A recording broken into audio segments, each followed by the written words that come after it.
देख रहे हैं नेटवर्क 33 राजकुमार के साथ। तो चलिए पढ़ते हैं आज की कहानी की ओर। दोस्तों, कहते हैं सुनसान इलाके अक्सर बुरी ताकतों को अपनी ओर आकर्षित करती हैं। भारत में हर दिन लोग लाखों की तादाद में सड़क से यात्रा तय करते हैं, लेकिन कभी कभी उनके साथ कुछ ऐसे हादसे हो जाते हैं जिनके बारे में उन्होंने कभी कल्पना तक नहीं की होती है। वो रात एक दहशत का दूसरा नाम होने वाला था। साजिद एक छोटे से गांव का निवासी था जो एक अच्छे खासे और अमीर परिवार से बिलोंग करता था। शाम का समय होने को चला था।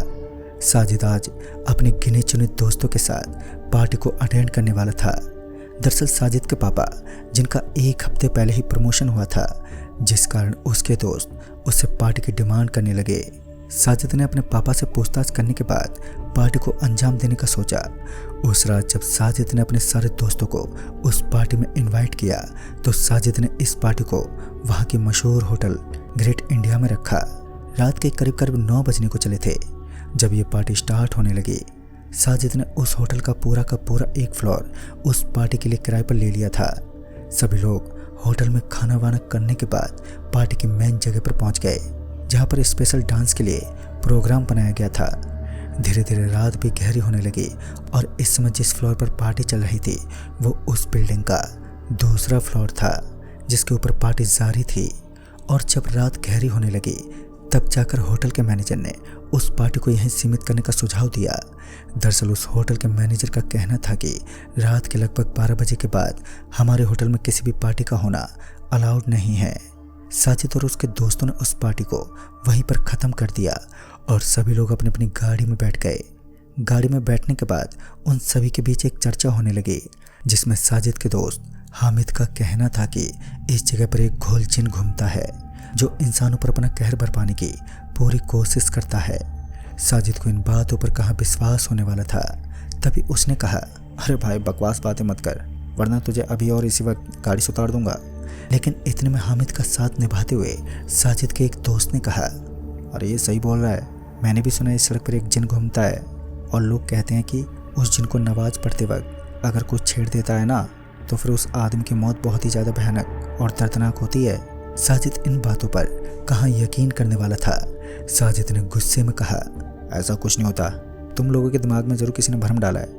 इतने में ही साजिद ने अपनी गाड़ी का जोर से ब्रेक लगाया और ब्रेक लगाने की वजह से उसकी गाड़ी में बैठे सारे दोस्त इधर से उधर गिर पड़े।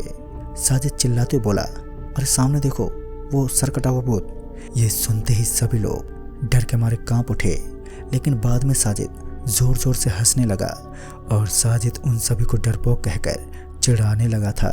सभी को साजिद पर गुस्सा तो बहुत जोर का आया, लेकिन कोई उसे कुछ कह पाने की हिम्मत नहीं कर सका। और जैसा कि साजिद के दोस्तों ने उसे बताया था कि इस सड़क के बगल में एक कब्रिस्तान पड़ता था जो काफ़ी दूरी में फैला हुआ है।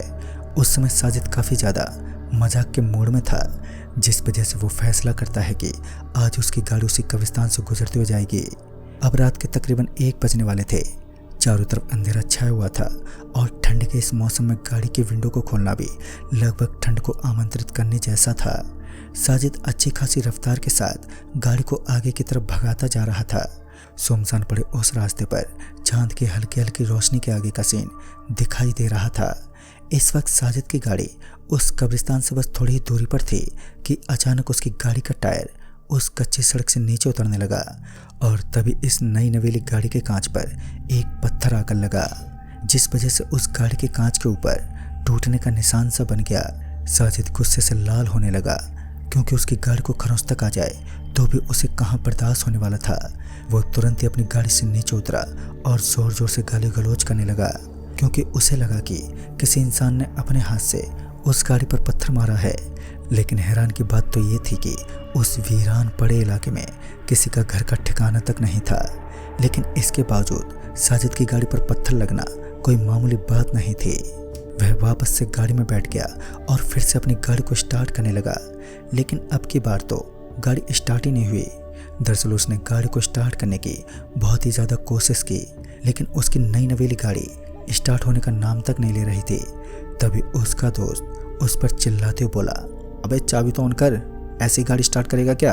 अपने दोस्त की बात को सुनकर उसे अपने आप पर थोड़ी हंसी आई, लेकिन उस वक्त वह पूरा गुस्से से तिलमिला हुआ था। क्योंकि उसकी गाड़ी का कांच जो टूट गया था और उस महंगी गाड़ी का कांच टूटने की वजह से उसे थोड़ी टेंशन भी थी। बाद में उसने वहां से निकलना ही बेहतर समझा। गाड़ी इस वक्त उस कब्रिस्तान के बगल से गुजर रही थी। साजिद के दोस्तों के मन में अब अलग अलग विचार चल रहे थे। उन सभी को थोड़ा थोड़ा डर महसूस हो रहा था, लेकिन साजिद मानो इस बात से अनजान था कि इस वक्त गाड़ी उस जगह के बिल्कुल करीब से गुजर रही थी जिस जगह पर मरे हुए लोगों को दफनाया जाता है। शायद आज साजिद की किस्मत ही खराब थी कि थोड़ी दूर आगे जाने के बाद उसकी गाड़ी का टायर एकदम से फट गया और टायर फटने की आवाज़ साजिद के कानों में साफ साफ सुनाई दी। और इस आवाज़ को सुनकर साजिद जल्दी से गाड़ी से नीचे उतरा और अपनी फूटी किस्मत को कोसने लगा, क्योंकि आज का दिन वाकई उसके लिए खराब जा रहा था। पहले उसकी गाड़ी का कांच टूटा तो दूसरी बार टायर फट गया। अब साजिद की समझ से बाहर था कि इस समय वो करे तो करे क्या, क्योंकि उसकी गाड़ी में जो दूसरा टायर मौजूद था वो भी पंचर पड़ा था। तभी साजिद ने पास में मौजूद मैकेनिक को फ़ोन लगाया तो उसने 2 घंटे के बाद पहुंचने को कहा। यानी कि उस मैकेनिक को पहुंचते पहुंचते रात के लगभग 3 बजने वाले थे और इस समय रात के 1 तो करीब बज ही गए थे। मैकेनिक का तो पता नहीं, मगर साजिद ने अपनी गाड़ी को वहीं पर खड़ा कर दिया और पैदल पैदल अपने दोस्तों के साथ अपने पुश्तैनी गांव की तरफ रवाना होने लगा। उसके सारे दोस्त आज साजिद के घर पर ही रुकने वाले थे। साजिद अपने दोस्तों के साथ अपने घर की तरफ रवाना होने लगा।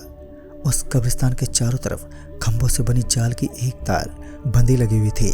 शायद उस तारबंदी की वजह से उस कब्रिस्तान के अंदर कोई भी इंसान दाखिल नहीं हो सकता था, लेकिन बुरी आत्माओं के लिए कोई भी जाल काफ़ी नहीं होता। साजिद अपने दोस्तों के साथ गाड़ी को पूरी तरीके से लॉक करके वहां से निकल ही रहा था कि हवा का एक झोंका अचानक ही बवंडर के रूप में तब्दील हो गया। उस बवंडर के अंदर उड़ने वाली धूल मिट्टी साजिद के साथ साथ उन सभी की आंखों में गिरने लगी, जिस वजह से वह सभी लोग अपनी आंखों को मसलने लगे।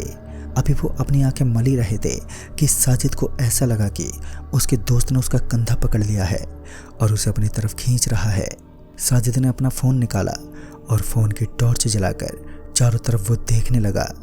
चारों तरफ देखने पर उसे अपना कोई भी दोस्त दिखा नहीं।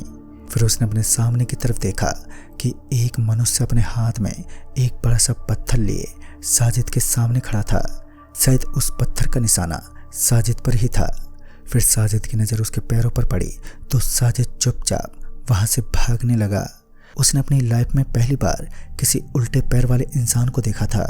तभी साजिद अपने दोस्तों की तलाश करने लगा, लेकिन दूर दूर तक उसका कोई भी दोस्त नहीं था और उसे यकीन नहीं हुआ कि इतनी सी देर में उसके सारे दोस्त कहाँ गायब हो गए।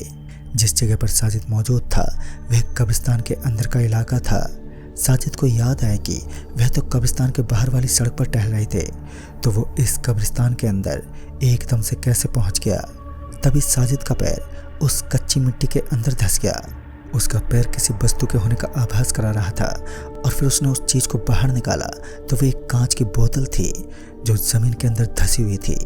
साजिद ने बिना कुछ सोचे समझे उस कांच की बोतल को तोड़ दिया, लेकिन साजिद को क्या पता था कि जिस कांच की बोतल को वो इस समय तोड़ रहा है वही कांच की बोतल उसके लिए बड़ा खतरा साबित होने वाली थी।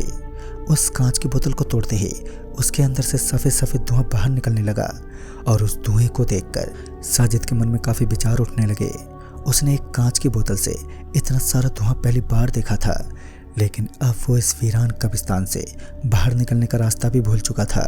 तभी उसे अपने दोस्त की आवाज़ सुनाई दी जो बोल रहा था कि हमने तुझे पहले ही कहा था कि इस जगह से निकलना मतलब कि अपनी मौत को दावत देना है, मगर तुमने हमारी बात नहीं मानी और अब इसका अंजाम तुम्हारी आंखों के सामने है। और फिर साजिद की नज़र सामने की तरफ पड़ी एक लाश पर गई तो साजिद की आंखें एकदम से नम होने लगी। यह लाश उसके एक दोस्त की थी और साथ ही इस लाश की दशा इतनी बुरी थी कि साजिद उसे ठीक से देख तक नहीं पाया। साजिद कहाँ हो भाई? ये आवाज़ सुनते ही साजिद तुरंत अपने पीछे की तरफ पलटा तो उसने देखा कि उसका एक दोस्त उसे अपनी तरफ आने का इशारा कर रहा था। साजिद को थोड़ी शांति मिली, कम से कम उसका एक दोस्त अभी तक सही सलामत था। साजिद भागते हुए अपने दोस्त के पास पहुंचा और उसके दोस्त का मासूम सा चेहरा अचानक एक डरावनी मुस्कुराहट में बदल गया।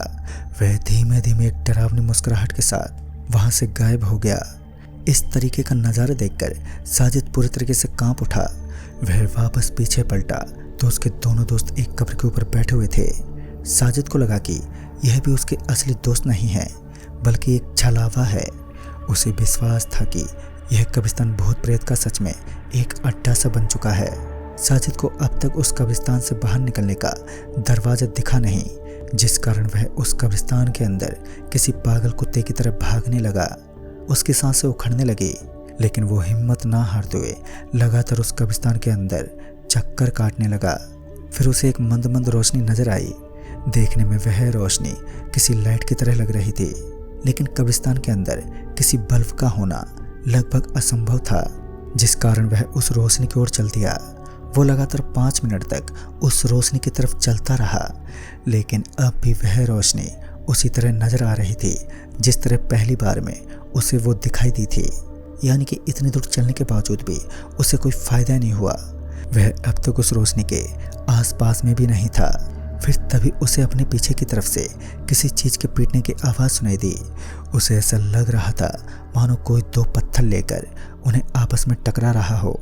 वो तुरंत ही अपने पीछे पलटा तो उसने देखा कि एक औरत खंडर पड़ी कब्र के पास बैठी हुई थी और उस कब्र को खोलने की वो कोशिश में जुटी हुई थी। उस महिला को देखकर उसके इरादे काफ़ी गलत लग रहे थे।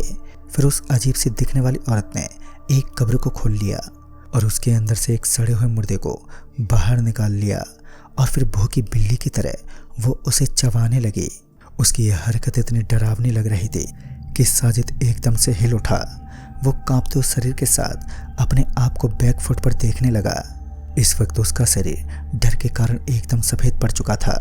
वो औरत तिरछी नज़रों के साथ साजिद को घूर रही थी, मानो कुछ पलों के बाद ही साजिद की भी यही दशा होने वाली है। पता नहीं क्यों, मगर साजिद पूरा टूट सा चुका था। उसे अपने ऊपर किसी बड़े दुख का आभास हो रहा था।